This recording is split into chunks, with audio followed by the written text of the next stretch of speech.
There was a really great quote in a book I read called Atomic Habits by James Clear. And he was talking about someone making healthier decisions.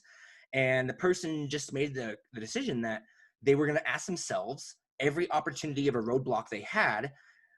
They would ask the question, is this a decision a healthy person would make or a non-healthy person would make, right? Should I stay up and watch another episode of Netflix? Is that a decision someone who's healthy would make, or is that a decision someone who's not healthy would make?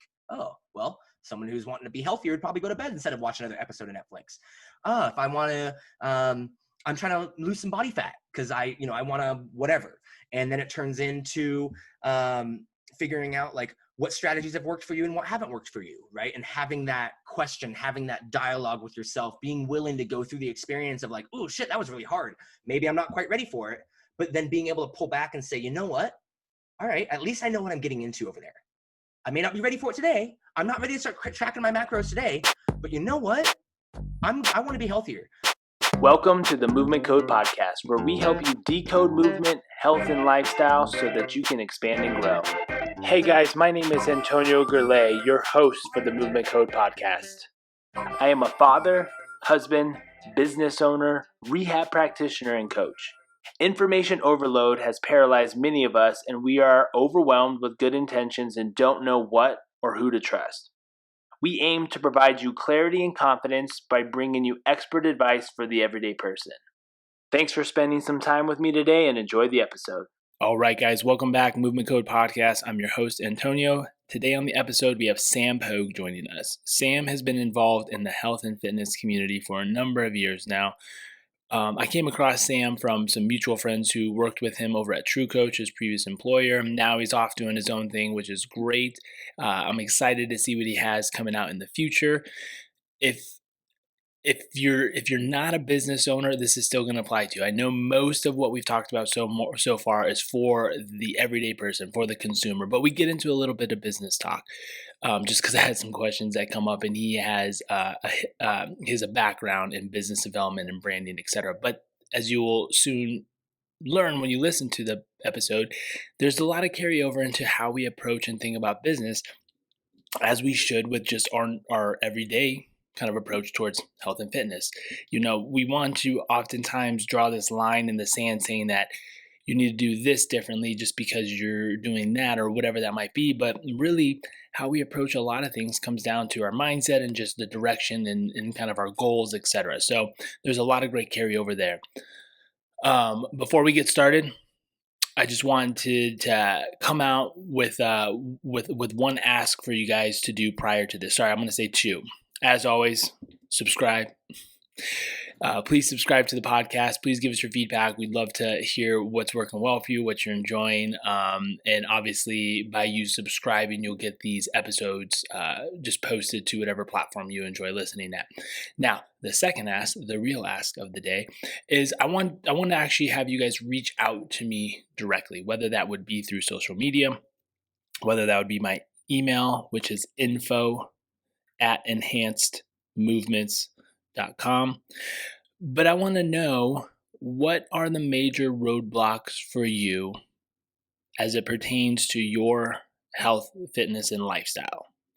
What are the things that's making it challenging for you to reach goals? What are the things that you struggle with? Is it a resource issue? Is it a time issue? Is it a lack of knowledge issue? You know, those are just a couple examples.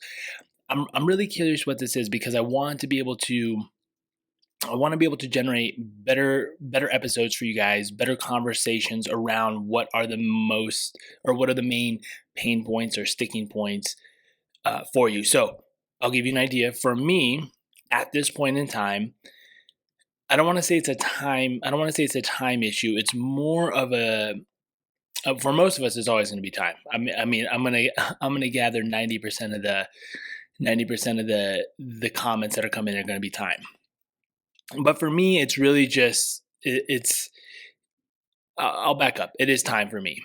It's me not being efficient with my time. That's the biggest thing. But it's the balance of being able to do the things that I need to do in our businesses, as well as give the time that my family needs from me and the kids while fitting that in. So With that, and you've heard me talk about this numerous times before, we have these seasons of life training, right? So at this point in time, with our third kiddo being only 6 months, my training sessions are not what they used to be. My focus is to get in 5 to 6 days a week, 5 to 6 days a week where I'm sweating for at least 10 minutes. So 10 minutes might be like some mobility, some stretching, whatever, and then I'll get into it and get another 10 minutes. So if I got like a 20-minute session, man, I am stoked about that because I got it in. There are many days where just, if I don't get it in the morning or whatever that is, and I don't structure my day appropriately, it doesn't happen, or it doesn't happen until late, and then it's just not nearly as effective. So that's mine. That's mine. It might be different for all of you, but we all know time is a big thing, and time is the thing that most of us struggle with. But that being said, how can we make our time more efficient? So is it an efficiency with time, right? So I'm gonna alter mine and say it's more of me being more time efficient with the time that I have to get the tasks and things that I need to get done, so I can do the things that I want to do, which is the training to be with my family. So I'm curious to hear what you guys have to say. So please reach out to me and let me know what those are. That's enough of me rambling. Enjoy the episode with Sam Pogue. All right, guys, welcome back. Movement Code Podcast. Today on the episode, we have Sam Pogue with us. He has quite an extensive background in the fitness industry, and I'm going to let him go through an introduction crash course of his quite lengthy, I guess, resume. I don't know what you would necessarily call it, but his experience, and then we'll get into some good questions for you guys. Awesome. Thank you so much for having me. Really appreciate being able to come on here and share and help add value to your community. My journey into fitness is one that isn't typical, but I think it helps resonate with people who don't associate with being fitness people either. In that, like, I played sports growing up and I was active, but I wasn't like I need to go work out. Right. I travel a lot for work, and I'm not the type that wants to get off the airplane. I need to go get a run in. Like, if I get off the airplane at 8 p.m., I'm not hitting the treadmill. I'm grabbing a glass of wine in the lobby, right, of the hotel. So just know that, like, I am not this hardcore lift the weights, do the thing, but fitness has played a very strong role in my life. In 2008, when I graduated college, there were no jobs, so I took a job selling memberships at 24 Hour Fitness to make ends meet. And that led me into competing in strongman and powerlifting and Olympic weightlifting competitions and becoming a personal trainer, and moving to Austin, Texas in 2014 to try to get out of the fitness industry, to become the very first member of On It Gym, which is Joe Rogan's supplement company, to coming on board to work on it, overseeing strategic partnerships and teaching their fitness education, training a number of professional athletes, leaving Austin, Texas to come to Boulder, Colorado, where I am sitting right now, previously working at a technology company that builds software for personal trainers to deliver individualized custom programming called True Coach. Was recently just let go from that job after an acquisition. And now I am on the solo trip doing some of my own projects and embarking on the new evolution of life, of entrepreneurship. And just really trying to tag it all together, because I've had this really unique journey into fitness that was a lot of training, taken over 30 certifications and been to a number of events to, I also teach a lot of coaches how to improve their businesses and improve their clinics and understand how to market and create branding and strategy. And I consult with a number of companies. So it's created this really weird path that I'm so fortunate to share such great perspective and hopefully help coaches and therapists be able to help the people that they touch every day, and that's clients and patients, develop better relationships with their bodies, whether that be through pain management, nutrition, or physical fitness. And now I'm in a spot to where I just want to sit and have dope conversations with people like yourself and learn and help grow. That's awesome, man. So we actually got into a pretty good conversation before we even started the That's how it usually official, works. yeah, right, the official recording, if you will. But we wanted to segment off of that. So Sam was it just shows, just his introduction just shows you the passion that he gives for this community, not only to the, let's say, the paying clientele, but the coaches, right? He's super invested in the coaches and helping the development of better coaches so they can reach more people. And that's what he just started spitballing. We said hello, and then it just turned into this whole thing, which was really cool. But what was interesting, he was saying, he's like, very rarely do I get invited on the podcast nowadays to talk about fitness. Obviously, he has a super extensive background on the business side, the marketing side, the relationship side. But I kind of wanted to take a pause there so we can actually start this, in that I feel sometimes we create too many delineations, right? We try a this line in the sand saying this is this and that is that, not knowing that there's always this clear overlapping carryover, right? So my first question was with fitness, right? If you want to talk about fitness, there always is that quote unquote marketing or relationship side, right? So what I mean is when we're talking about someone like with goals specifically, right?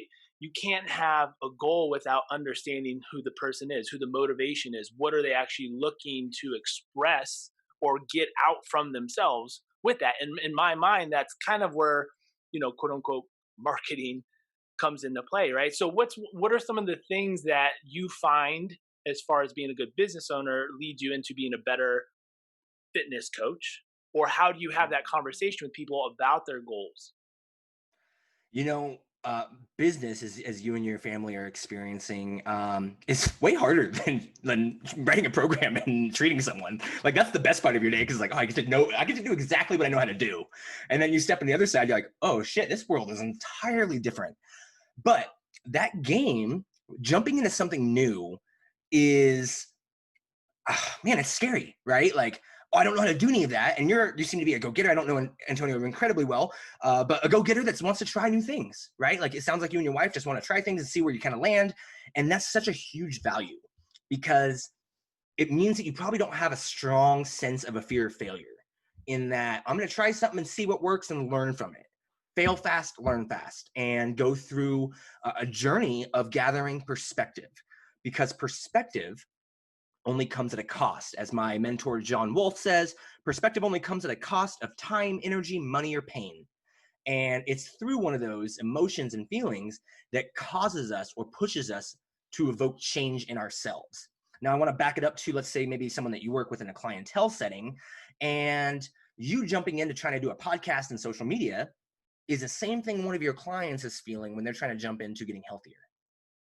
And it's the same thing that when they're trying to look at why am I in pain? I don't understand. And they become their ailments, they become their situations. And what you have to do in business and what you have to do in fitness or any journey in terms of betterment is you have to be able to take a step back and look at the 10,000-foot view and say, okay, where am I at? What do I need to do next? And what am I getting ready for? In that, if you can see a bigger picture of the landscape, I hope you can see, oh shit, if you're running through a big old plain field and you're a buffalo, right? You have to worry about shit coming to kill you, right? Whether it's hunters or a predator, right? Like you have to look for the pain points ahead, right? So if you're on a weight loss or a pain diminishing journey, you have to know that, oh, shit's not going to be great all the time. Just because you start putting effort in doesn't mean it's going to have yield and it's going to be immediately better today. I'm going through a big journey right now of improving my sleep. And, I'm everything from invasive surgeries in my mouth to working with different experts. And like, there's days where I get caught up. It's like, man, I still not sleeping well. And it's really discouraging. Like, it's like, oh shit, I'm doing all this work and it's not working, but it is, right? It's better than where it was. And I Mhm. have to remind myself, like, these pain points, these pieces of things that aren't going as well as I hope they are the perspective building, are the platform that I'm using to help give myself a good, strong foundation. Right. So if you're someone that's sitting here and maybe Antonio has treated you, or you're just listening and you're going through your own fitness, fat loss, health journey, and all the things that you've tried in the past haven't worked, well, guess what? Knowing what doesn't work is just as important as what does work. And that's a big business lesson, right? In marketing, especially, there's no tried and true formula that says this is what's going to work every single time. There's best practices, Mhm. but honestly, marketing is a whole lot of throwing shit on the wall and seeing what sticks. And then a lot of times, like, oh, that worked. Holy crap, what did I do? Let me go figure out how to do that. And for some people, that's their fitness too, right? They just started kind of chipping away at it. And there was a really great quote in a book I read called Atomic Habits by James Clear. And he was talking about someone making healthier decisions. And the person just made the decision that they were going to ask themselves every opportunity of a roadblock they had, they would ask the question, is this a decision a healthy person would make or a non-healthy person would make, Mm. right? Should I stay up and watch another episode of Netflix? Is that a decision someone who's healthy would make, or is that a decision someone who's not healthy would make? Oh, well, someone who's wanting to be healthier would probably go to bed instead of watch another episode of Netflix. If I want to, I'm trying to lose some body fat because I want to whatever. And then it turns into figuring out like, what strategies have worked for you and what haven't worked for you, right? And having that question, having that dialogue with yourself, being willing to go through the experience of like, oh shit, that was really hard. Maybe I'm not quite ready for it. But then being able to pull back and say, you know what? All right, at least I know what I'm getting into over there. I may not be ready for it today. I'm not ready to start tracking my macros today. But you know what? I want to be healthier. A healthy person would probably have a piece of broccoli with their burger and fries. Great, right? Oh, a healthy person would have water instead of 5 beers. Great, right? Or it's, and in my case, especially when it comes to fitness and nutrition, I'm a big, do things unapologetically, right? If you want to eat the burger and fries, do it because you love it and get the one you want, get the one that you love. And then tomorrow, have a salad, have another serving of vegetables, drink some more water, right? Don't guilt yourself over the things you're not doing, but also be consciously aware of the things that are in front of you that might be hard so you can prepare for them ahead of time, right? So don't go into trying to be a highway hero. Go into things with the objective 10,000 foot view of like, hey, sometimes things are going to go really well. I'm walking down a flat path and there's nothing around but blue skies and sunny weather. And then sometimes I'm walking uphill in the snow with sandals on and it's a blizzard outside and shit sucks, right? And that's every single thing in our life. I don't care if it's you being a chiropractor, you being a trainer, a husband, a father, a coach, right? Sometimes things go really well. And then sometimes it feels like you step on a Lego in the middle of the night and like you're like, oh, that didn't go well. Okay. And it's such a kick in the nuts and shock to your system that you're like, oh, but as long as you have the, you know what, that's just part of the journey. I knew I was going to go through some of those things already. I was going to stub my toe along the way. Just got to keep moving. Right. And that's the attitude, because if you and your family are choosing entrepreneurship as a livelihood for your family, well, entrepreneurship's never easy. It's never going to be smooth, and it's never not going to be wanting to pull your hair out. So it turns into like, okay, well, that's what I signed up for, right?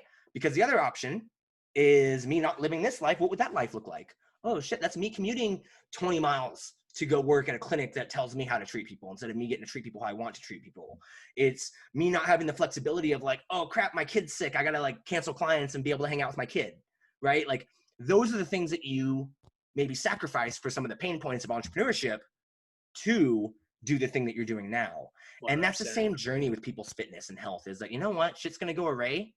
And the trick is not getting discouraged, not getting beaten down by the process, and willing to keep moving the needle forward.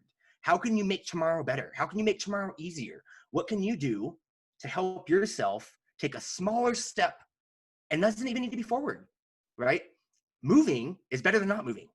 So look at things and just going in with that 10,000 foot view of, hey, things are going to be hard. I'm just going to keep attacking, right? I'm going to gather resources. I'm going to learn. I'm going to gather perspective and keep running through. Sometimes I gather all my stuff and I'm packed up real well and I can run. And then sometimes I'm like, oh shit, I got to build something to get across to the next bridge or whatever that is. You know what I mean? Yeah. So yeah, it's all the same. Business and fitness are the same thing. And I think that any journey in life that involves us going through some sort of betterment process is the same thing, right? There's plenty of times where you're like, oh shit, I might have been a little reactive towards my kid right there. I did not need to yell at him. I was just mad at, work or whatever, right? And so you're like, oh, you got to go through the journey as a father. You got to go through the journey as a husband. You got to go through the journey as a boss, as an owner. And it's literally the same thing. So I think that's why entrepreneurship can be and business can be such a great mirroring to fitness, because you've already signed up for the fact that you don't have another option, right? Like, yep. This is the road I'm going down. So looks like I better just get a real strong jaw because that's all I have, right? And just hope you get enough amateur fights in you before you wind up in front of Mike Tyson. Yeah. Even if he is 50. Yeah, oh, dude, he looks like an animal right now. Oh my God, I still would get my ass beat by him. So fast. You brought up some good points, and one of the things I think that's important to always keep in mind is so many people just throw the baby out with the bathwater, right? Just like, oh, well, this didn't work. Why would I do that, right? Yes.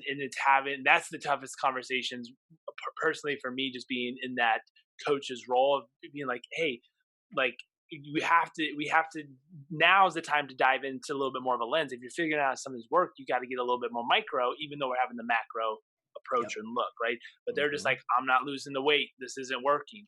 Like, we just need to fine tune it. I mean, I always tell people it's like a dial, right? You need a little more of this, you need a little less of this. And it's just 100%. With the ebbs and flows of life, especially the seasons of life, sometimes you need more, sometimes you need less. Mhm. Yeah, I mean, I just put up a picture today on Instagram about it was from a chronometer and about like my weight, and like I'm not necessarily trying to lose weight. Like it would definitely be a beneficial thing for me to drop some body fat, and it's just a part of the process. But starting off in April when I started working with Dr. Mike T. Nelson, I was like I don't know, 84, 85, somewhere in there, and then like like going through really uncertainty with my job and getting fired and going through like, oh, my weight did this. And like today I woke up really light. I woke up at like 179. But like, oh, it's only 5 pounds different from where I initially started with the coach. But I went from 184 to 190 something down. You know what I mean? So it's been this escalating thing. And like, shit, I do it all day. I teach it, I coach it, and it doesn't make it any easier. Right. Oh, I yeah. don't want I want the burger and fries as more than the salad as much as anybody else. Right. Like I'm just trying to be less fat like anybody else. But you have to make those decisions about what's important to you. And it doesn't make it easy. It just means you have to be willing to go through like, oh, sometimes sometimes shit's gonna be hard and it's not gonna go as well. But like for me, it was a great perspective. Like, wow, like I was pumped. I was like 179 this morning, right? I was like, that's cool, right? But then it was like, I looked at the macro view of our time together with my coach. I was like, wow, I mean, 6 pounds like from the start is for 4 months, but it was like, oh, for 4 months, it was like, oh, my life just got tipped upside down For twice. sure. So it was like, oh yeah, it's cool. I'm cool. I'm totally cool with where I'm at right now because I knew the shit that I went through to get to where I am now. But I think that's really important too from a coach's perspective. If you're a coach or clinician listening to it, right? Because we know more about the human body, and we know that these things ebb and flow and happen even more so than in clients, right? So when you get that feeling of anxiety, you're like, man, like, why I'm doing the right stuff? Why is it not happening? Imagine what they're feeling. They don't even know what's going on. Mm-hmm. Now, one thing I 100%. think is interesting because I think you brought up a couple points I want to talk about is most people talk about if you want to learn something, you got to teach it, right? And you've obviously been in a teacher's role for quite some time now, and as clinicians and coaches, we're constantly teaching. What might be some possible opportunities where a client or someone who's in that student role can try to get involved and not necessarily like going out and teaching seminars and different things like that, but Mm-hmm. how can they what options might they have to try to learn better by actually, is it just being a beacon to their friends and family members and being a little bit more vocal about it? What are some thoughts you have, and as far as like helping that person kind of like ingrain that a little bit more in their life? Yeah, great question. I like that. A lot of people don't realize that the words that they use have weight to those that they send them to, in that we have conversations with people consistently all the time about what's going on in our lives. And in fact, we're pretty rehearsed as humans. Think about when you see someone you haven't seen in a while, maybe a patient, you see them at the grocery store. Hey, what's up? How you doing? Oh, I'm good. Just busy doing the thing, the family. And it's like, oh, I just said the same. I say the same exact thing all the time, right? Yep. Even to people I kind of know. Well, let's take that. And obviously right now it's in a different situation because of COVID, but let's say you're sitting in your office and you got your cubicle mate, your desk mate, whatever situation you're in, and you see that person every day, 40, 50 hours a week. Mhm. You're probably pretty entrenched in people's lives. And if you're someone that is choosing to go down a fitness and health journey and you sit with three other people at your cubicle quadrant, let's just say, well, guess what? You're probably going to talk about what you got going on in your life, right? And inevitably, you're going to be like, oh, yeah, I hired a trainer. I've been going to Antonio. I finally went into that chiropractor my doctor told me to go to after my car accident, whatever that is. And for us, for a lot of people, they don't necessarily want to go search for the answer, search the thing. But when someone's like, oh, I've been working with this guy. Oh, man, I've got back problems. I want to go see him. I would imagine a lot of your clientele that you guys have is referral based. Mhm. And you think about like the power of sharing in your day-to-day life in a casual setting, because if you're coworkers and you're sharing what you're going through, you're not worried about that person's level or what they're doing. You take it for its weight and worth because it's someone that you care about, right? And so that's an opportunity for us to always share. We should always be sharing what we're doing, right? Doesn't mean you have to be an expert today, but if you go through and they come in and do a great session with you and you talk about, hey, why it's important to maybe meditate or sleep or whatever thing that you're teaching them, well, guess what? They're probably going to go teach that to their coworkers or talk to them about it, right? The amount of times I'm a big believer in becoming friends with your clients. I know some people don't teach that, but I'm like, to this day, I still go out and last year I went and surprised one of my clients for her baby shower in New York, and I hadn't trained her since 2014. So in 5 years, I Awesome. still, support her because she's like my sister, right? And I'm a big believer in developing these relationships because she would like invite me over to her house all the time. She's big in advertising. And I'd go to her, dinners, and all of her teammates would be there and her friends are there. And I'd walk in the door and I start chatting with someone at the table and like, oh, you're Sam? We hear about you constantly. And then like, you have inside jokes with your clients. I have like it's like this one client, Ellie, she was like, ladies don't push sleds. It was like a Prowler sled had just come out from Elite FTS and I made her do it. She goes, yeah, I don't want to do that anymore. Ladies don't push sleds. So like when I met her family, they were like, oh, how often do you make Ellie push the sled? And I was like, oh, you know about our inside joke thing, right? Yeah. That means that means you're talking about us. For sure. Right? To where, oh, that means she's an extension of me to her family, right? And that family, I went on to train 9 people from that family. Wow. And yeah, 1 person to 9, right? So like their family barbecues are like, hey, we're having a Sam barbecue because it's all like healthy foods. And then we're like, we're having an anti-Sam barbecue. Don't come over because it's like beer, whatever, right? Yeah. But it was so fun to become a part of the conversation with them.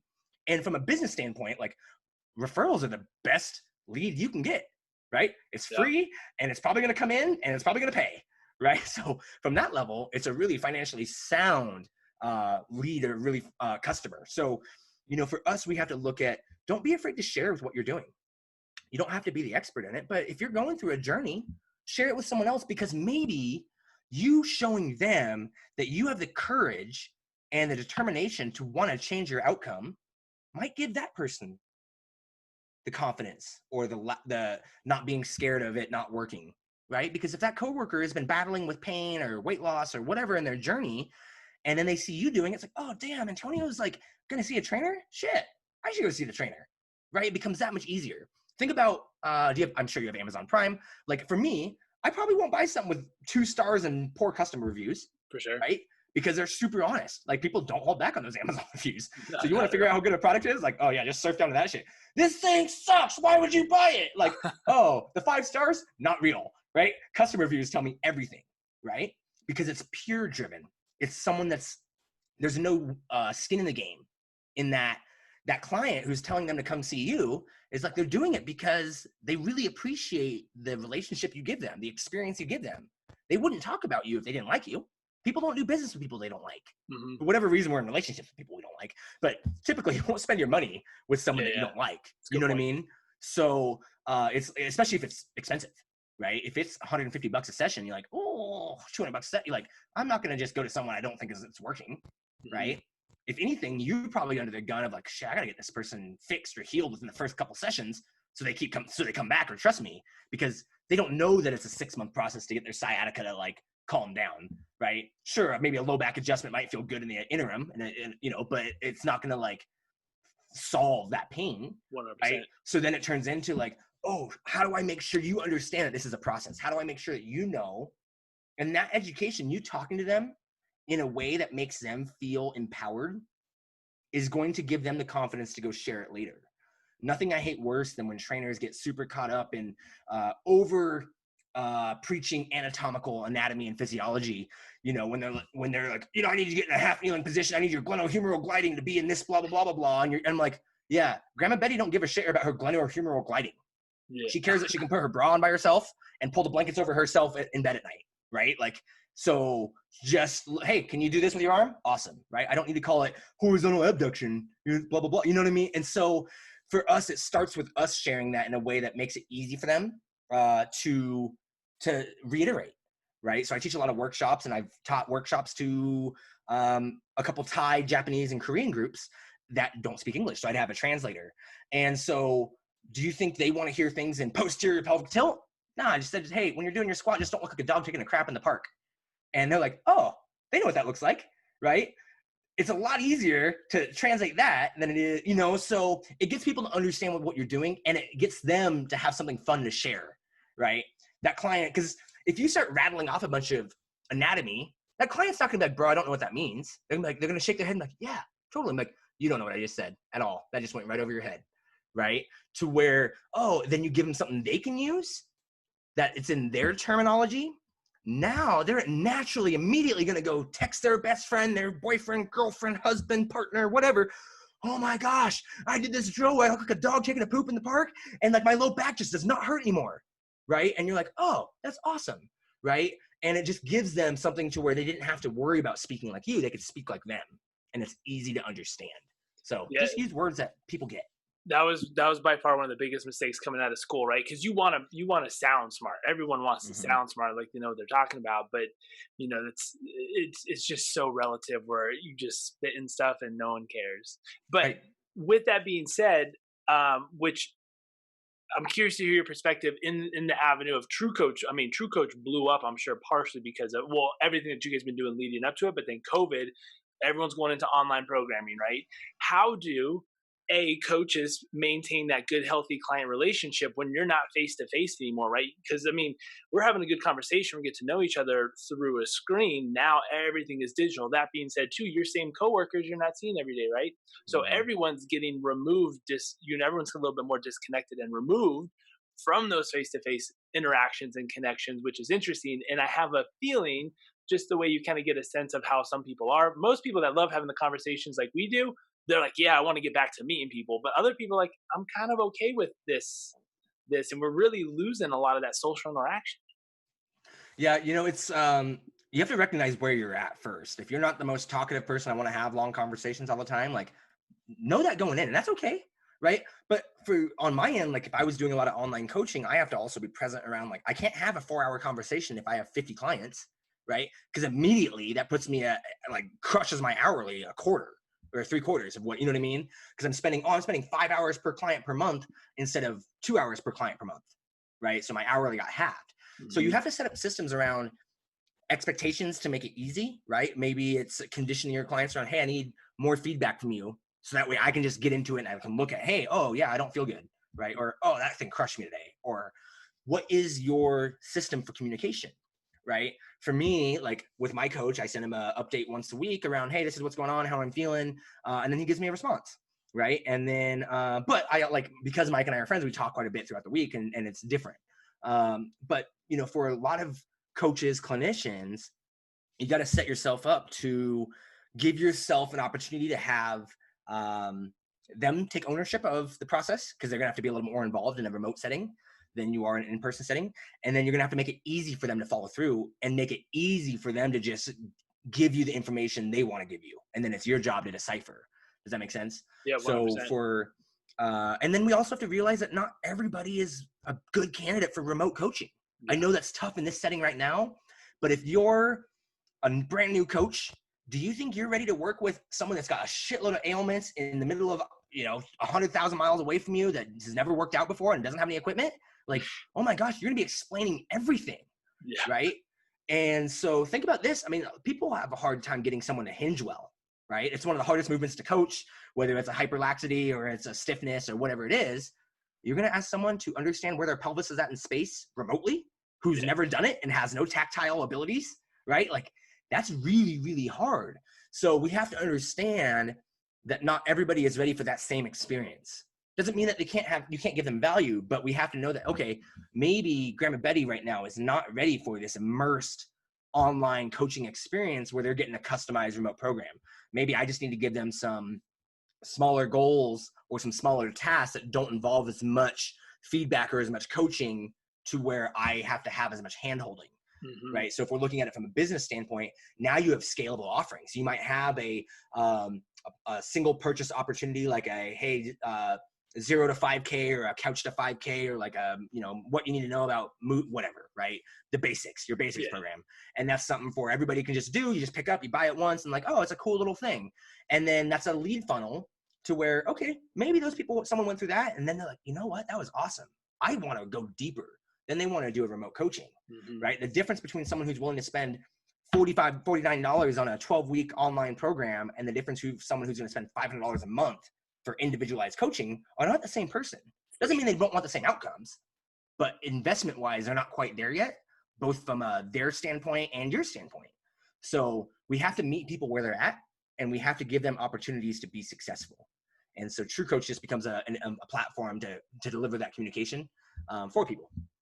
Yeah, that's awesome. Um, I'm gonna kind of go a different direction now, and this came up in one of your previous many of the podcasts you've done over the years. Why why do you think people become dogmatic? because they fear what they don't understand. And we, as you mentioned, like we all want to have, um, we all want to know what we bring to the table, right? We inherently, each person needs to have some self-worth. They need to feel like they contribute. They need to feel safe. They need to feel that they are someone that is of value. And the first time you learn something, well, that becomes really easy to attach your wagon to Mhm. because you know it works, right? The difference is you've only seen one lens of the puzzle, right? There's a lot more. So what happens is you get scared around, oh, this is what I know, that means everything else must not work, because you're trying to defend your turf, as if I don't do this, no one else is going to listen to me, or I'm not worthy, right? So we have to understand that it's great to learn something and it's great to go down the rabbit hole, but we also have to be willing to say, you know what, that also isn't the biggest picture, right? So for you, the school of chiropractic education, right? You're a chiropractor, right? Yes, sir. Yeah. Okay. Just making sure I wasn't PG. Fuck that up Yeah. sometimes. But like that's a lens of perspective, For sure. right? Which is different than a physical therapist. Oftentimes, you guys end up crossing over, doing this work and treating a lot of the same ailments for people, right? Mhm. But the lens of perspective that chiropractic gives you is going to have a different lens than physical therapy, which is going to have a different lens than FRC, which is a different lens than animal flow, which is a different lens than powerlifting, which is a different lens than Zumba. And we have to understand that all of them have value in certain aspects and where they're at, right? Because they come from a different lens of perspective. They got to those solutions based on the experiences that they went through. And so when we start getting too dogmatic around the solution, we start closing off our minds to what else is out there. It's really healthy for us to go in and say, hey, I want you to be really confident with your treatment, because if that's a system you know, awesome. But if your only tool is a hammer, then everything is going to look like a nail. We have to have a toolbox full of different solutions to help different people. Now, that toolbox gets built over time, right? You have to know with what you know. You're going to go in, I'm going to use my chiropractic lens for a while, and then you're going to get to a point where like, ooh, I need more information because what my toolbox says to do for this person isn't working. So now I have to go, okay, what else is out there? How can I get better? As opposed to keeping and trying to jam that square block to the round hole, right, to make it work. You have to say, you know what? I need a different block. I need to go back to the drawing board. And I need to go learn something. I need to go have a conversation, right? But so many people aren't willing to have it because they think that that moment is weakness. They think that that is what makes them no longer the expert, right? Now, when might a client or an athlete who is, because again, we came back to, hey, when you find something that works for you, you've done all the fine tuning. It's just like this is working for you. When might someone challenge that? I'm not. Maybe they're not Yeah. dogmatic in that, but they found the system that worked for them, right? But eventually, maybe not, but eventually they hit those roadblocks. So I think being open ended to when you're not seeing the continued results you were seeing, or you're just feeling stagnant, or whatever it is, that's a time to transition or to ask new questions to your coaches. Like one thing I always, because I'm not in the group gym setting currently. I used to be, but I have patients that are right. I'm like, well, you're coming at me with a problem that should be addressed by your coach. Did you ask them about it? But for whatever reason, a lot of people don't feel comfortable asking their coaches about these, even though they're paying them. Right? They kind of just assume, well, I'm not fitting that model anymore, right? Like I'm not getting the Mm-hmm. results as to what they say I should be. I'm like, well, that's a question. Like that should be something that should be easily addressed. You know, it's easy to say this now because I'm more than a decade into this game. But you, a client should be able to go up to their coach at any level they are and ask them why they're doing something. And that coach Yeah. should be able to give you a really good reason and should be able to back it up with, hey, here's my experience. Here's what I learned. Here's why. Here's what I think it's doing. But also knowing that it's a conversation. It's a conversation around, hey, because let's be honest, you've read your fair amount of research papers, okay? And in fitness, I think we've all discovered that N=1 is real. So you're like, oh yeah, there's not 1,000 billion research articles proving that this method works, but like it literally just worked, right? Like, what's better, 8 sets of 8 or 7 sets of 7? Uh, uh, I, I don't know, maybe, you know what I mean? So I want clients, if you're a patient anywhere and in any sort of capacity, don't be afraid to ask your coach or your therapist why you're doing something, and or what it should be doing or what they should be feeling or why it's doing this or how it works. And to be honest, I want you to judge the quality of your coach that you're getting based on that kind of answer. I am entirely okay because I was a day one, year one personal trainer with 1 weekend certification at a 24-hour fitness. Okay. That's how I started my career. I had to be okay with, like, you know what? Sometimes I don't know the answer. Right. Right now, I'm like, I don't know. But I'm going to go learn. I'm going to go ask. Right. Because my pitch to people early on was, you know what? I'm going to make fitness more fun for you and a better experience than you've ever had. Doesn't mean I know all the answers. I have a lens of perspective of how I like to attack things, but I want to give the experience to make sure my clients got what they wanted out of the experience. So for example, back when I was a trainer full time at 24, I was heavy into powerlifting. So my main lens of perspective was mechanical stress, progressive overload, linear periodization. Okay. It's a great tool. Right? It's a really great tool. It's not the only tool, but that was the only one I really had exposed to at the time because I was a year 1, year 2, year 3 trainer. So it turned into, okay, well, if someone asked me why we were squatting heavy, well, it's like, well, I need you to resist load. I need you to get stronger. I need to build up tissue resiliency. It's going to help you here, here, and here. Right? Doesn't mean there's not other answers, but I also want to make it feel, hey, how does it feel? Is it something where they feel comfortable bringing me feedback? If your coach is, well, that method over there is stupid. Why would you even do that? That's blah, blah, blah, blah. And you're like, right? Anytime you're operating from a scarcity mindset, probably don't have the track. You're not moving down the right answer, right? We should come at things, say, oh man, maybe I'm not familiar with that. So we got to look at, like, right now, especially, there's a lot of different fitness education out there, a lot of different styles of training, coaching, programming, all, yada, yada. And all of it works. Some of it's not as good as others, right? But that's here nor there. But at the end of the day, I don't want to get into that. But at the end of the day, right, everything has some sort of value. And that coach should be able to explain how it's helping them or their client. And they should be able to do it in a way that doesn't make the client feel dumb for not knowing that answer. For sure. Right. And if that client comes to you and says, hey, Antonio, I just heard about this FRC thing that one of my coworkers has been doing. What do you think about FRC? FRC is stupid. That's crap. We're like, wait, ooh, right, shit. You think there's only one solution? You know what I mean? Like, automatically that should be putting the red flags on. I'm like, wow, they're not even open to hearing about it. Like, have you done it? Do you know it? Right? Like, if you tell me you took the course and you tell me why you don't like it, sure, all right, I'll buy that. Right? But if you're just going to bash something because you just don't think, because it challenges your belief system, I would get out from that trainer or that therapist immediately. Yeah. Because they don't have your best interest at heart. And also, and that's the key at the end, best interest at heart, right? And coming back down to, because this is part of what stemmed our conversation earlier on. I was chatting with Sam about, like, hey, I didn't really know what I wanted to do. I just wanted to start a podcast. And he's like, hey, you got a busy life, man. You got to understand it's a give and take. You're doing one thing, you're taking time from another thing. That being said, best interest at heart, right, or best interest in mind, is you have to understand what is it you ultimately want, right? So I had a conversation, which I'm doing a spoiler alert here because I did a little solo podcast for a couple of weeks, had a conversation with a gal, kind of stemmed off from our last question, and she dropped her CrossFit membership at a local gym that we know, and she said it was due to back pain. And of course, me helping with back pain, I'm like, hey, what's going on?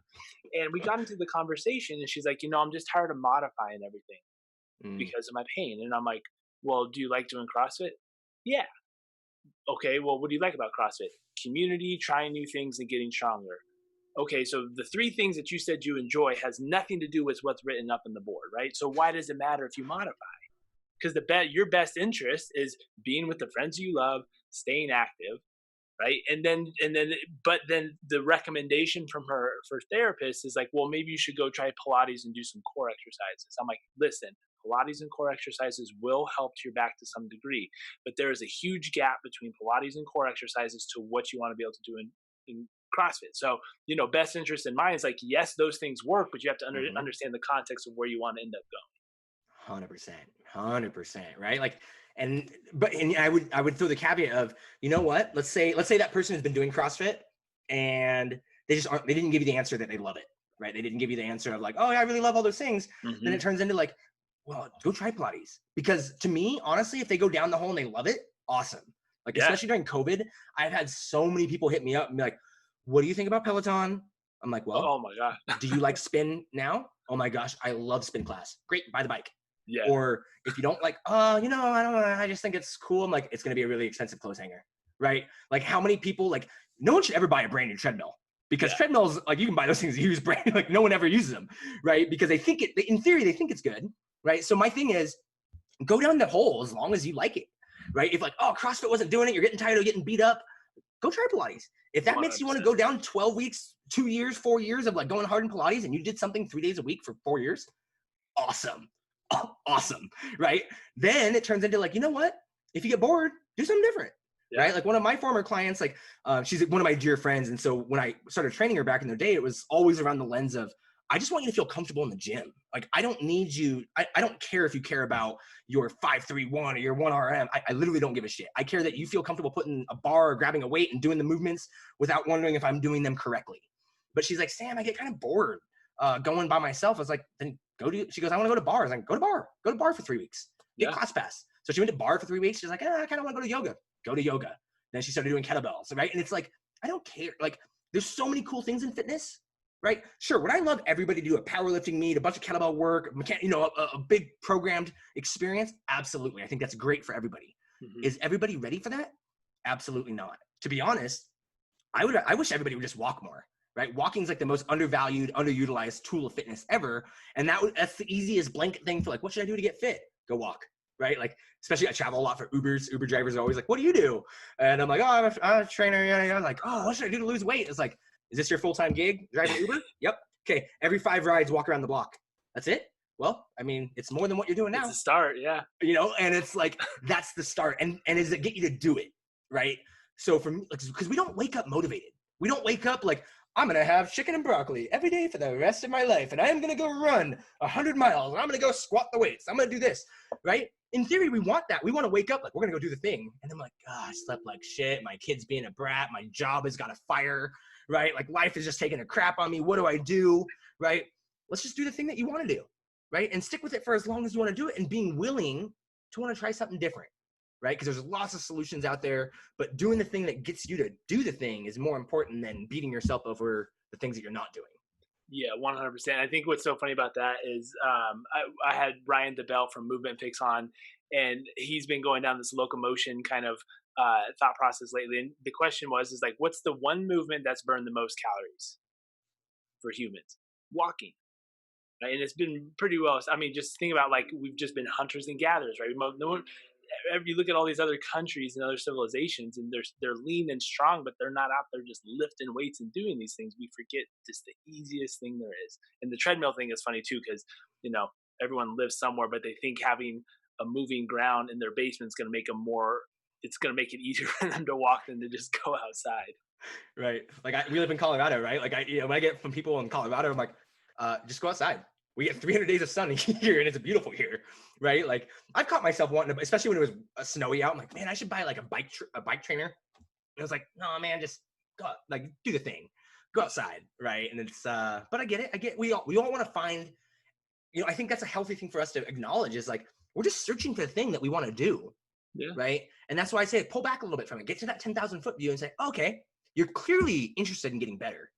You clearly have a desire to want to not be in pain, to lose some fat, to lose some weight, to feel stronger, to get healthier, to, whatever that is for you, right? If that's there, well, give yourself that space, give yourself that opportunity and say, awesome, man, good job. You're now in a spot where you want to get better. What do you have available to you right now to get better, right? Oh, you know what? Like my back doesn't feel good. Maybe I don't have a lot of extra money to go to a gym or hire a trainer. What's something I can do? I'm going to walk around the block today. Okay. Then I'm going to walk around the block twice, and then 3 times, and then 4 times, right? Or 5 minutes, 10 minutes. What does that look like? Get a friend and go. And, getting us to the point to where we want to do things because it empowers the way we feel, as opposed to the guilt of like, I should go work out because I don't feel good, right? Like, man, I want you to go walk because you come back from a walk and you feel awesome. You feel so good. The back doesn't hurt. The legs don't hurt. You're in a better mood. Like I notice when I get in a salty ass mood from a crappy email or whatever, it's like I want to like do. I don't want to. So I go to walk outside and it's like, oh god, that's so much better, right? Like we get oxytocin, serotonin, norepinephrine, like everything going, right? All the great chemicals and hormones in our bodies that make us feel good come from movement. So for me, it's like just go move the body a little bit, and that's going to help create this cascading effect of wanting to go do more. because we don't know what it feels like to feel good because we felt bad for so long, right? If most people feel 50%, getting them to 52% is going to feel like a world of difference, right? You don't need to get to LeBron. You don't need to be 100,000% doing ice baths and saunas and dry needling and all these things, right? You're going to feel better by eating vegetables a couple more times a week, going on a few more walks, and drinking a little bit more water, right? So get yourself doing things because you recognize that they make you feel good, both inside and outside. That's going to want you to keep going to different rabbit holes and different layers and going deeper down the hole of your journey than guilting yourself over, well, I see Sam doing this and Antonio doing that, and I'm not doing that. It's like, well, we're a decade into our experiences. You're on day one, week one, right? Mm-hmm. So, but acknowledging, hey, I'm catching myself wanting to be better, right? Because for some people, calling you might be the hardest thing they do. Oh my gosh, like anxiety, like anxious around coming in, maybe, and why they don't know, right? Maybe they went to therapy in the past, it didn't work, so they were just really caught up. Like, man, I know I don't feel good, but how many people are like, I mean, low back is easy because everybody has it, but it's like, how many people like are just tired of their low back being hurt all the time and sore and not being able to do things? Well, they've gone to chiropractors before and like they did the punch thing. They're like, oh my gosh, that didn't feel good. So their tolerance to what invasive procedures are out there to help them is negative. So it's like, oh, so then they want to become their thing. They want to become their ailment. Like, oh, it's no use. I'm never going to be no more back pain. I'm never going to live a life of no back pain because I've tried it. So do you think most people want to be self-empowered? Absolutely. I think that everybody desires to be self-empowered, to have some more knowledge. Doesn't mean they want to do the whole process themselves, but I think people want to feel confident in that what they're doing is right. And that comes from, and some people need external validation for that. And some people can give it to themselves internally. But I think we all want to have some sort of validation that we're doing the right thing. Because no one, like there's a massive fear out there around failing. And I mean, it's huge, whether it's raising your hand at work to bring up an idea in a conference meeting, to asking your boss for a raise, right? There's a lot of scenarios for people who are scared of the fear. They have the fear of failure, right? Because they've tried before and it didn't work. And so going in, so many walls are put up around like, they're guarded, right? Who wants to fail? Failing hurts. It sucks. It's not fun. It's not fun to not be good at shit, right? That's why people don't do things. Like, oh, I'm not going to be good at it right away. I'm not good at anything right away. When have you ever been good at something day one, week one, right? Never, right? Sure. Some people are naturally gifted at things and pick them up right away, right? That's like saying, yeah, because I play basketball every day, I'm going to be LeBron in a few weeks. Yeah. I mean, maybe, probably not, right? So if that was my measurement of success of me playing basketball to be LeBron, well, shit, I'm never going to be good at basketball. Like, I'm never going to let myself, because I'm comparing myself to that, versus getting myself to be like, you know what? I'm just going to work on getting better at basketball, and I'm going to go through and look for resources, and because I care about getting better at basketball, right? And so for a lot of people, especially in your world of pain and movement, is that pain is the thing that is blocking them from doing the thing, right? They want to be able to go on a run with their kid. They want to be able to like get on the ground and crawl around and play. They want to be able to go run that 5K with their coworkers, right? But you get caught up being so in pain or so resistant towards, I'm not going to be good. I'm not going to be better. I'm not going to succeed at it, that it's easier just to not start than it is to try and to go and just be willing, you know what? Let's just see where it goes. And today I'm going to go out and just take 100 free throws. And then next week I'm going to hit my buddy up who played basketball in college and see if he'll give me a couple pointers. And then it turns into, I signed up for this shooting camp. Then it turned into, I went to this camp. And then so you're willing to kind of just go through the things, and you can get off the elevator at whatever time you want, right? If you want to keep trying to be the best basketball player you can, and rock on, keep going, right? Like Michael Jordan has a camp every year for guys 45 and older for basketball, right? That's awesome. It's super cool, yeah. And it's like, dude, I mean, are you going because you think you're going to go get a call from Greg Popovich to go play for the Spurs? Probably not. But like, how cool is it that you still play hoops because it's a thing that you love? Yeah. Right. So that's the thing that I want people to get to, is how do we get you comfortable just being willing to pursue the thing that you want, to get out of your own way from, I can't go on that bike ride because all my friends are cyclists and I want to go do this 50K bike ride, but like, shit, man, my back's always hurt. I don't want to do that. So then you don't put the efforts in to want to go do it. Right. Instead of like, okay, Can't ride the bike 50 miles yet, but what can I do? All right, well, I got on the trainer for 10 minutes today and I didn't get a flare up, right? And then I can get to 12 and 14 and 18 and 20, right? But I'm going through, and what do I need to do to get to that next marker, right? Mm-hmm. Maybe I need to go get an adjustment. Maybe I need to go get some soft tissue work. Maybe I need to go learn how to meditate. Maybe I need to sleep better, right? What are you willing to do to get to where you want to be? And when do those line up? And then you can find equanimity whenever you want, right? If you just want to have a body that supports you playing with your kids and going on the 5K run on Thanksgiving and doing the thing, awesome, do the thing, right? You don't need to go be the biggest, best lifter in the gym, right? Do the things that support the life that you want to live. Now, this is more directed because we're in this whole situation of COVID, right? Where people a lot of people are not going to feel comfortable about going back to the gym for a while.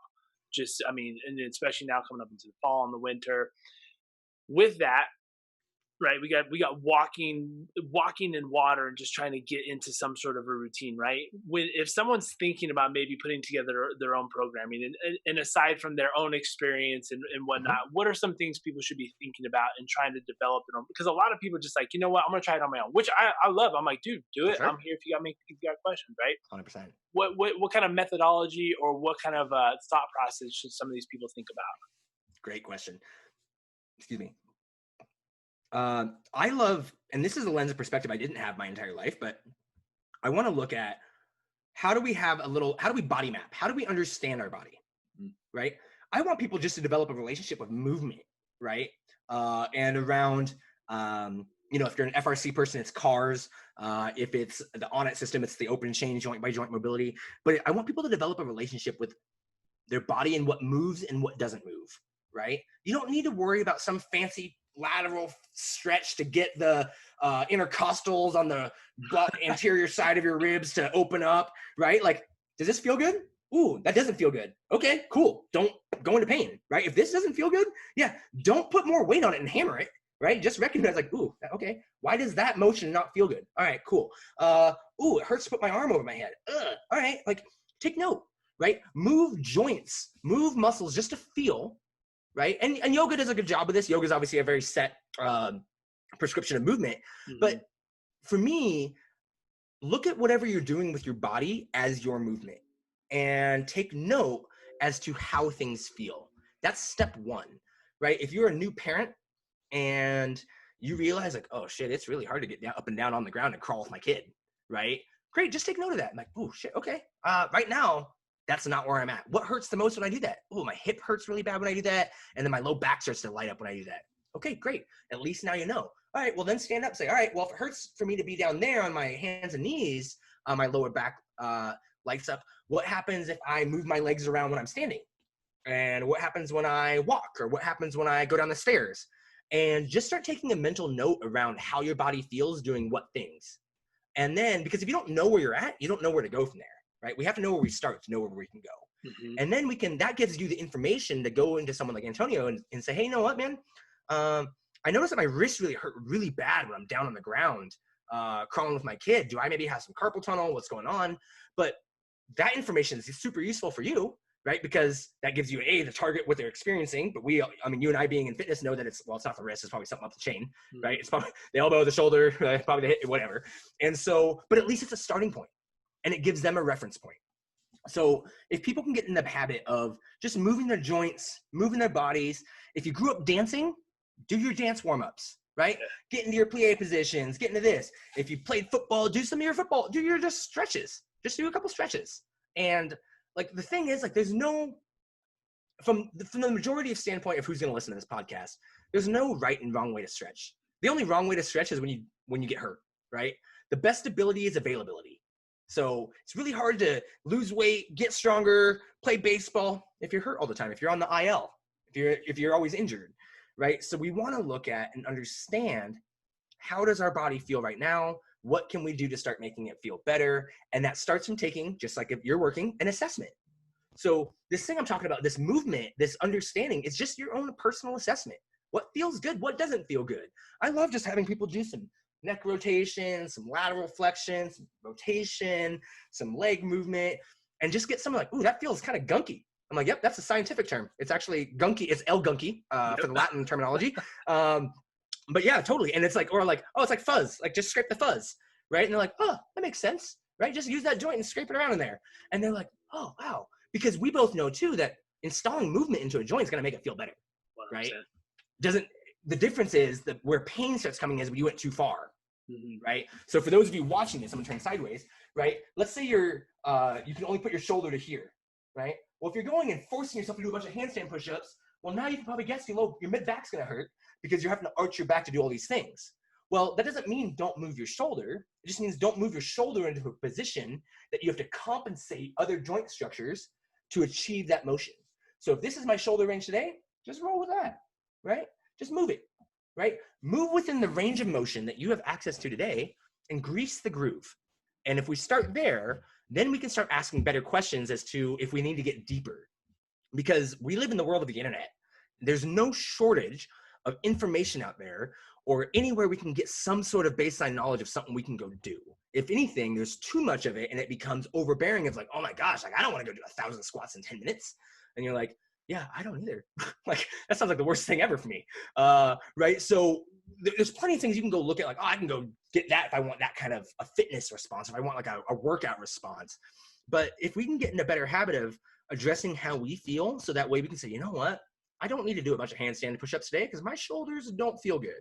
Or, you know, how many guys have we met in our time to where you're in there bench pressing and oh man, I used to bench press like 600 pounds back in high school football, and now that's why I have a bad shoulder. It's like, oh well, that's not good. Like maybe let's look at this. Why, right? Like maybe we shouldn't just be overloading a joint structure that doesn't rotate, right? So we know this is where we're looking at things from. But on that person's end, it's like, bro, like maybe that person really loves bench press because that was the thing they were good at.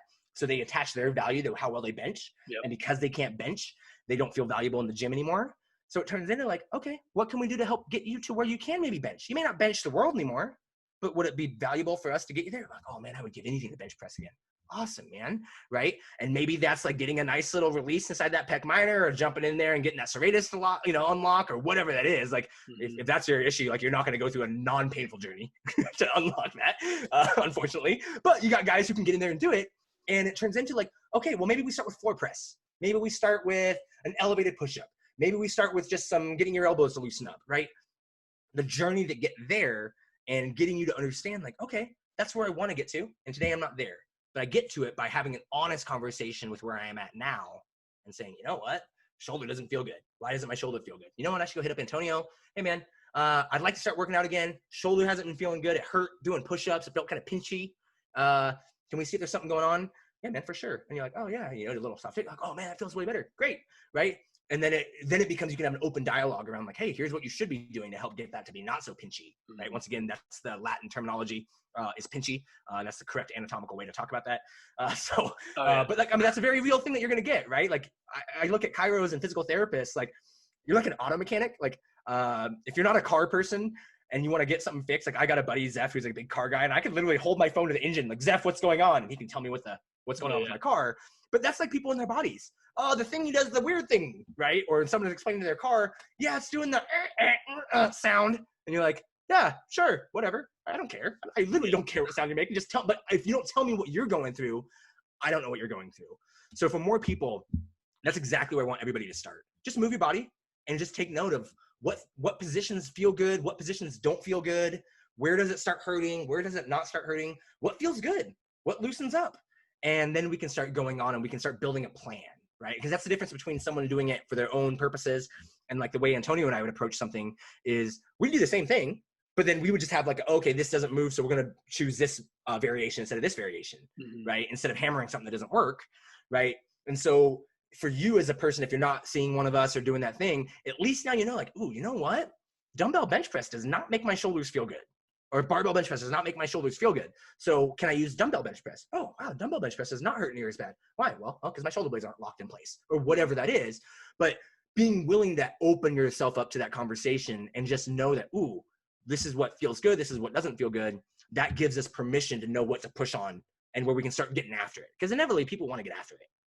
Yeah. And a couple follow-ups on that. So for the listeners, giving yourself the freedom to either if you're on your own, do a different movement because one doesn't feel good, because that happens so often, right? It's like, well, it was programmed today, I was supposed to do it, right?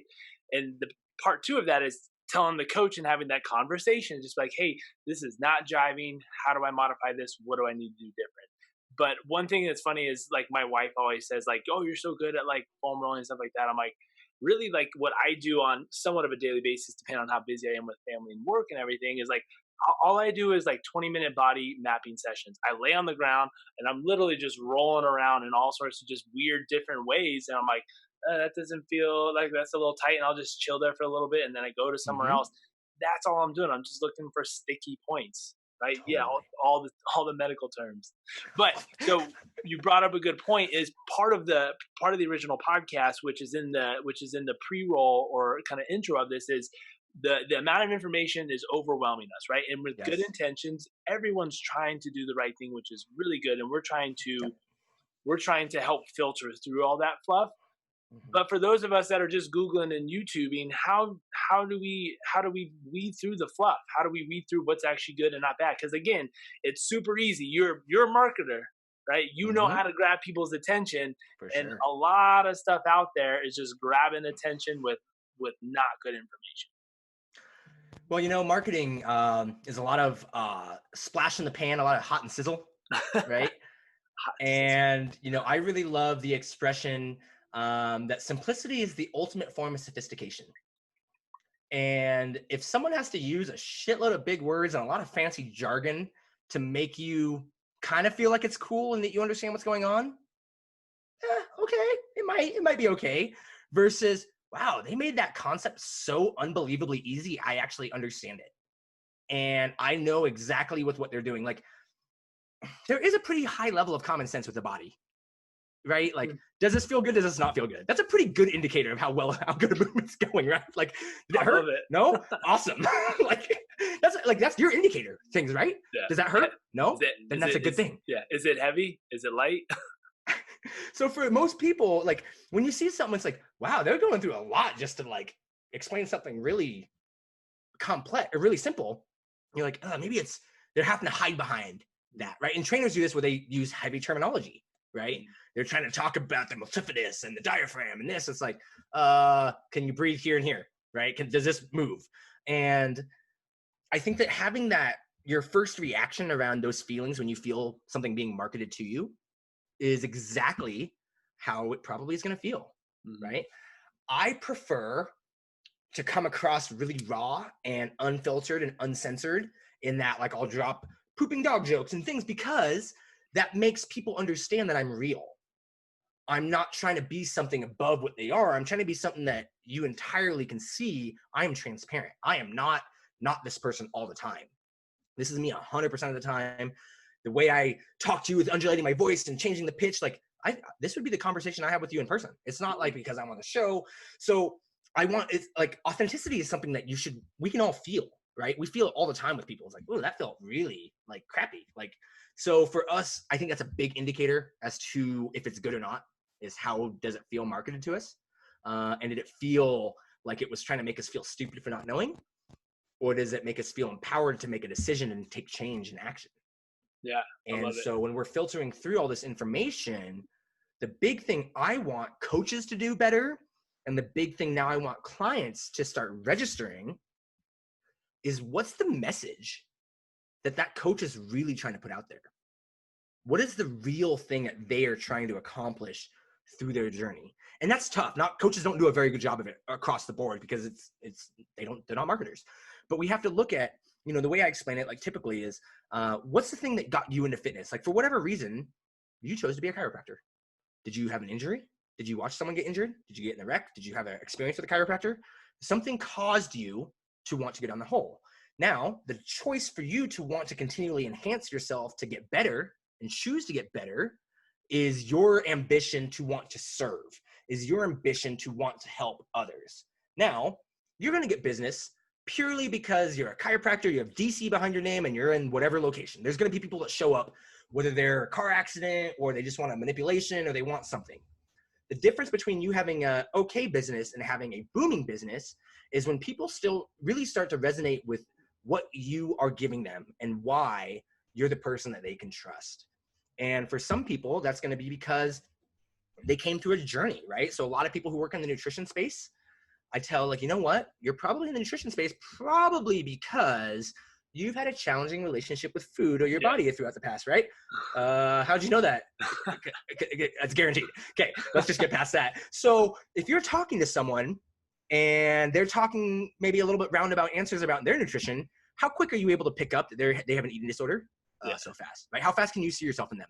Really immediately, faster than I will, because I didn't go through it. So I would say that your message is, sure, your lens might be chiropractic or helping people get stronger through powerlifting or CrossFit, but the way you're really going to connect to people is through that community. Is like, man, this is who I really want to help. This is the journey I went through. And then it starts getting bigger to where it opens up more people because you help more people. But for us, it turns into, as coaches, what is it that you're trying to do? Who are you trying to help? Why are you trying to help them? And, you know, we can start looking at, you know, we're all better at talking to a certain avatar, a certain person than we are someone else, right? For me, like when I was a trainer, my primary clientele, as much as I wanted to work with baseball players and I was a power lifter, majority of my clientele was type A women, right? Like 70% of my business was type A women that were like in executive roles, that were like used to just being authoritative. And because we could fucking bullshit, we could jive back and forth, but like I didn't work, so we could have fun conversations. But it wasn't that I was reporting to them, but that's just, for whatever reason, my tone of voice just resonated with them. Now, I wasn't a type A female before this point in time, not that there's anything wrong with that, but I just recognize, for me, it's different in that, like, I'm a hyper extrovert, and I grew up in this scenario, so where I have that gab, that gift of gab, to where if you don't have that, that's not your natural skill set, right? Well, just hammer on the thing that you're really good at, right? Hammer on the things that, with the circles you're in. So for, let's say you're a chiro and maybe you're really into video games and you're really into like Fortnite and things and just that kind of setting, right? Well, maybe that means you don't necessarily want to spend time talking about mechanical stress and progressive overload all the time. Fine, that's fine. I don't give a shit. There's plenty of people over talking about that crap anyway. But then it turns into like, well, can you step into a circle with your community of people on Twitch or your people that you play Fortnite with, and you can be an authoritative, a value add to that community, to where the way you're going to communicate around someone who plays a lot of video games is going to sound different than me, right? Me, because I don't play video games, it's not going to, like, I'm not going to touch that audience very well. Like, it's going to come across as like, why the fuck are you playing 10 hours of video games today? Yeah. It's like, well, I make $1 million a year doing it. And you're like, oh shit, all right, keep doing you then, bro. Yeah. Right? But like, if you have someone who's like, oh, they're also hyper into video games and they also are a chiropractor, it's like, oh, like after like 6 hours, like my back is really hurting. Oh man, just get up and whatever that is. But your conversation is going to have so much more weight because you're choosing to talk to the audience that you actually have something in common with, right?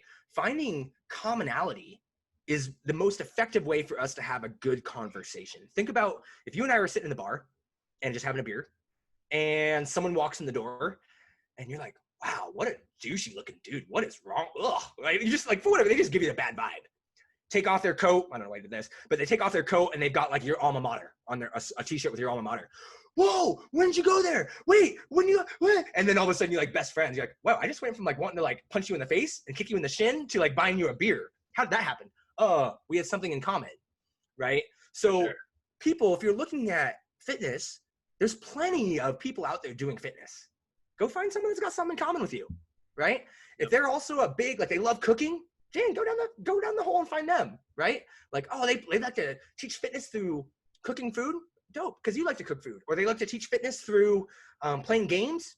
Dope. There's a guy in LA, Andrew Deutsch, and Andrew runs a gym called Nerd Strong.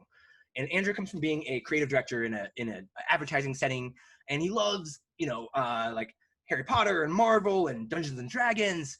And he was also a big he liked fitness. He liked to work out. And he had a buddy who was not was not into fitness, and he was trying to get him to be healthier. Right. Mm-hmm. So he brought him over. Hey man, let's come over and play D&D. We'll have a cool night and do the thing. And he's like, but we're going to work out first. He's like, all right. So he brought his buddy over to his garage.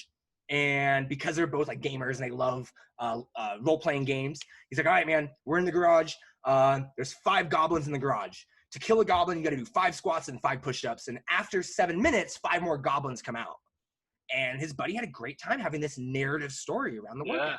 To smart. Where Andrew built this dope gym in LA, Nerd Strong, and because he's in Hollywood, all of his members are like Marvel writers and work for Fox and Warner Brothers. So he has these elaborate storyline. So instead of a 12-week powerlifting program, it's the 12-week Harry Potter program that you go from learning how to ride your broom with a steel mace to killing Voldemort.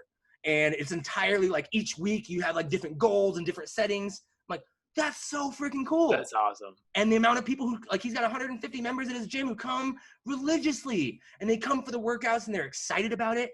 They don't want to hear workouts about, hey, who can go lift the hardest, but they want to have a cool event around, I want to kill Bowser in the tower, right? Yeah. And if I've got to do 20 medicine ball slams and 10 alternating presses, then that's what kills the dude, right? So it's like, shit, if that's what resonates with you, go with that. So go out. So to recap, I know it's a long rant. Go out, move your body, see what moves, what doesn't move. Have a conversation with yourself around how you honestly feel, because that gives you the power to say, all right, that doesn't feel good. How do I go get that better if I need to? And then when you start looking for someone to help you with your journey or walk with you on your journey or support you, whatever that is, find someone that's into the same shit as you. There's plenty of people out there, right? If you're into baseball, go find someone that works with baseball players. If you're into basketball, same thing, right? And that's inevitably going to have a different conversation than if you're on the opposite end, right? If me, who am a hyper sports and like go lift heavy weights, I'm probably not going to communicate well with the person who's like, I don't understand why you're trying to be competitive. Why are you so loud right now? Who cares about lifting that much weight? Who cares about who lifts the most weight in here? Whereas I'm like, oh my gosh, how do I rank myself against everybody else if I can't lift the most weight? Whereas that's not everybody's thing, right? Because I come from being an undersized athlete who's just trying to prove himself, right? So that's why I want to lift the most weights, because I'm strong now, right? So let me prove my worth to everybody else in the room. But if that's not your thing, that's okay. But find the zone, find your community. And I think just like anything else in our lives right now, the community aspect, right? You brought up CrossFit earlier. That's the power. And there's so many cool people doing such cool shit in fitness, to where just find the message, surf until you find the message that resonates with you. One that doesn't make you feel stupid because you don't know the answer they're asking, because they're using big words, they're using anatomical terminology that's like, I don't even understand what you're saying. Find the person that's talking about Harry Potter and Marvel and squats and deadlifts that way, instead of, femur lengths and acetabulum and diaphragms, and you know what I mean? And I think that's a great starting point for people to not be so worried about having to be perfect at this game, to not worry about doing more than they need to do, and to just win the game of keep walking, keep moving forward, right? Move the needle forward. And today, you might just be doing a couple bodyweight squats, killing goblins in the garage. And then in 6 months, you might be killing Bowser in a tower. You know what I mean? Dude, that's such an awesome business idea. That's one of the coolest things I've ever heard. He's so cool. I really, really like Andrew. I met him through On It. And it was just like, it was because I was the opposite of this. Like, why talk about this? Because I came from like, oh my gosh, be hardcore, do the thing. Because that's how I had to find my worth, right? But to step into his spot, and I did a podcast with him. If you jump on there, and you can go listen to the story about how he built it. I probably just butchered the story, but it was really cool. And to be like, I've taught a seminar at his gym before, and to see how pumped his members were to come in to take a class after I taught a seminar there all day, and to watch his coaches like taking the information and then wanting to translate that was so cool. And it was so empowering to watch these people touch a whole other community I don't touch, because that's their communication language. That's their love language, is finding out how to reach those people and to finding the things that those people actually give a shit about, right? And to put it in a way that makes them want to be better in their own way. So to back up because I always share this story. The reason why I got into chiropractic was for a girl. I was gonna be a PT. Yep, I was gonna be. I was gonna be a PT, and my wife Nichelle she knew she wanted to do chiro. Waitlisted for PT school, and I was in California just bartending, thinking I'll go back to PT school. And it was more than that, but I always just say that she was, and that's what we were saying, like PTs, chiros, different lenses, which they do, and the best in both those professions really say if you're a good PT, you're like a chiro. If you're a good chiro, you're like a PT, because they like blending that. But the long and the short of it is that so she was in school. I was like, yeah, this sounds cool. I'll do it. It's amazing what we'll do for someone that we are sexually attracted to. Like, Yeah, that sounds good. Yeah, it's like, let's do it. And now we're both kind of like, wow, both of us student loans and all of it. But no, it's turned out really well because in reality, like, and that's what's different about the different professions too. There are solo PT clinics, but most of them go into a big clinic, right? Whereas chiropractors, most of them are all solopreneurs or building their own businesses to some capacity. And for us, it was perfect because it led us, and then turning this full circle back to us doing the sacrifice of an entrepreneur, it allowed us to live the life that we want to live. We get a lot of time with our kids, which is great, and we've structured both businesses in that way, which is good. Absolutely. So before I ask the last thing, which I might kind of throw in my opinion for it, is there anything else you want to add before we wrap things up? No, man. Hopefully, I go on long tangents, but hopefully it was clear around what I hope people inevitably do, and get to, like, I'm not as rehearsed in these stories around what I talk about. But yeah, hopefully it came across as it was understandable, and hopefully people are inspired to start the journey wherever they're at. Yeah, no, it's great. So what I try to do is encourage a challenge for the listeners for the next week. And I think a good idea would be, as we talked about the last thing for the last little bit, is the body mapping. So I think a good challenge would be spending 5 to 10 minutes, if you're not already doing this, but even if you are, you can dive deeper into it.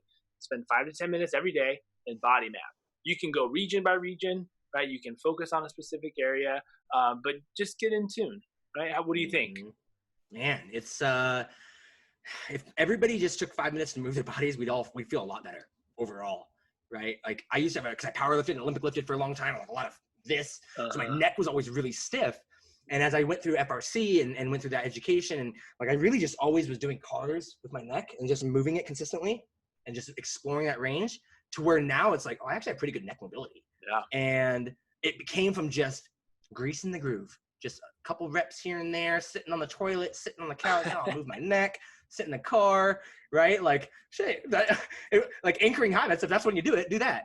For sure. And what I think a lot of people don't realize is, like, you'll be able to take care of a lot of things on your own. It's just most of us neglect certain areas. And I use the same medical terminology. I'm like, it's a little cranky, it's a little stiff. Like, when was the last time you moved it? I don't know. All right, let's move it this way and report back to me. Oh, it feels good. Yeah, motion's lotion. Yeah, if you don't use it, you lose it. Exactly. And that's why movement is such a big thing, right? Walking can be a big one, but yeah, the joint thing is such a key one, because so many people, like, education's gotten better over the years, to where it used to be, if you subluxed your shoulder in an overhead position, the terminology a lot of people are probably pretty familiar with is, don't put yourself in that position ever again. What do you mean, don't put my arm over my head again? Right? Like, I gotta grab plates, I gotta grab a glass, I gotta do the thing, I gotta put a sweatshirt on, right? And that was the education for a long time. And so I think hopefully this is where I want people to understand is, don't worry about trying to move, because what you want to move in the greatest range of motion possible. And don't worry about trying to see how far you can move. Don't measure success based on how great of a range you can create. Measure success based on you doing it, and you did it pain-free. Yeah, right? how you feel. Because if you retract your shoulder and it lights something up in your neck, well, don't go that far back, right?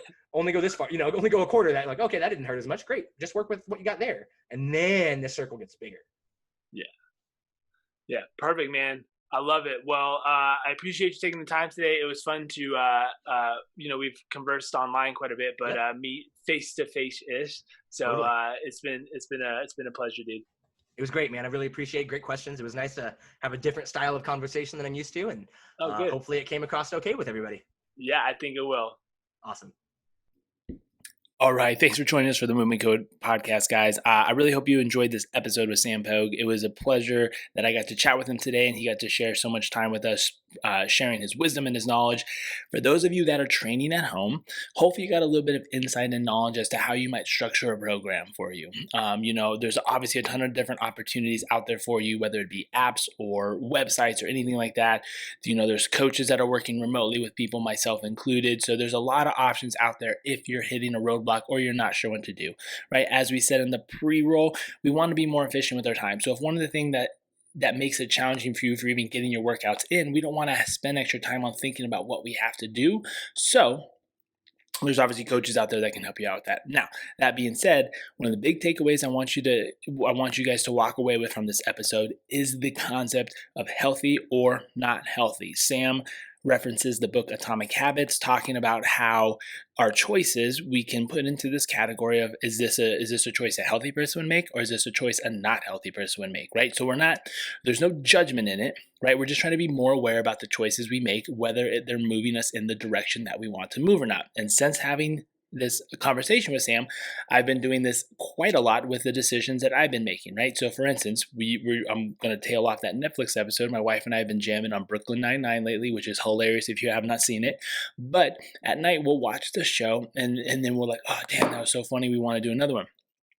And we have to look at each other and be like, okay, is this a healthy decision for us to do another episode, or is it a not healthy decision based on the fact that we have not been sleeping well with our 6-month-old and we just not been sleeping in general enough?